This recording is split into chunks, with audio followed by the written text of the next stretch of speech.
नमस्कार मंडळी, घरोघरी मातीच्या चुली या मालिकेच्या आजच्या भागामध्ये आपण काही धक्कादायक घडामोडी पाहणार आहोत.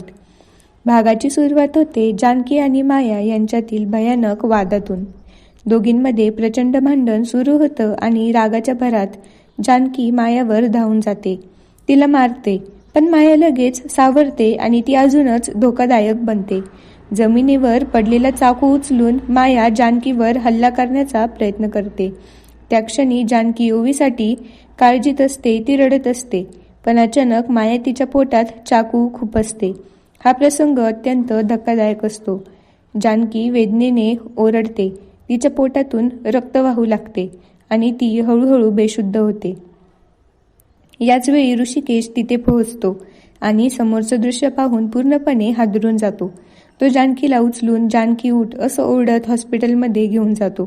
हॉस्पिटलमध्ये डॉक्टर लगेच उपचार सुरू करतात, पण ते सांगतात की तिची अवस्था खूपच गंभीर आहे. खूप रक्तस्राव झाल्यामुळे परिस्थिती हाताबाहेर जाऊ शकते असं ते स्पष्ट करतात. हे ऐकून ऋषिकेशचा धीर पूर्णपणे सुटतो. तो देवाला प्रार्थना करत बसतो, रडत असतो आणि सतत डॉक्टरांना विनंती करत असतो की ही काहीही करून जानकीला वाचवा. दरम्यान सगळे खूप टेन्शनमध्ये असतात. ऋषिकेश फोन उचलत नाही, त्यामुळे नाना, सुमित्रा, अवंतिका, सारंग सगळ्यांच्या मनात भीती निर्माण होते. शेवटी फोन लागतो, पण ऋषिकेश काहीच बोलू शकत नाही. तो फक्त रडत असतो. त्याचा आवाज ऐकून सगळ्यांच्या मनात मोठं संकट आलंय याची चाहूल लागते. प्रत्येक जण घाबरलेला असतो. काय झालंय हे समजत नसल्यामुळे सगळ्यांची अवस्था बिकट होते. हॉस्पिटलमध्ये दरम्यान ऑपरेशन सुरू असतं. मशीनचे आवाज, डॉक्टरांची धावपळ, सगळं वातावरण तणावपूर्ण झालेलं असतं. जानकीची प्रकृती आणखीन खालावत जाते. काही क्षणांसाठी ती डोळे उघडते, पण लगेच परिस्थिती अधिक गंभीर बनते. अचानक मशीनचे आवाज बदलतात आणि एकदम शांतता पसरते. डॉक्टर बाहेर येऊन सांगतात की त्यांना पूर्ण प्रयत्न केले, पण जानकीला वाचवता आलं नाही. हे ऐकून ऋषिकेश पूर्णपणे कोसळतो.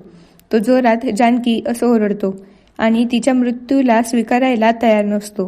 तो तिला उठवण्याचा प्रयत्न करतो, तिच्याशी बोलतो, जुन्या आठवणी सांगतो, पण काहीच उपयोग होत नाही. घरी जेव्हा ही बातमी पोहोचते तेव्हा सगळ्यांवर दुःखाचा डोंगर कोसळतो.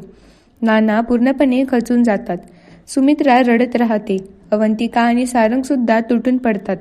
सारंग स्वतःला या सगळ्याला जबाबदार मानतो आणि तो स्वतःला संपवण्याची भाषा करतो. त्याला वाटतं की त्याच्यामुळेच हे सगळं घडलं. त्याची मानसिक अवस्था खूपच वाईट होते. दुसरीकडे सौमित्र रागाने पेटून उठतो. तो कपाटातून बंदूक काढतो आणि मायाला संपवण्याचा निर्णय घेतो. त्याला वाटतं की कायद्याने काही होत नाही आणि आता स्वतःच न्याय करायचा. पण त्याच वेळी अवंतिका त्याला थांबवते. ती त्याला समजावते की ही वेळ सूट घेण्याची नाही तर ओवीला वाचवण्याची आहे. ती सांगते की जर आपण चुकीचं पाऊल उचललं तर आणखी नुकसान होईल.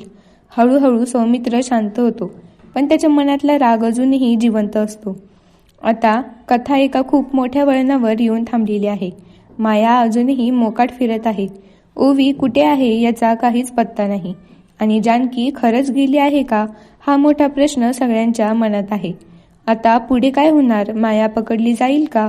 ओवी सुरक्षित परत येईल का?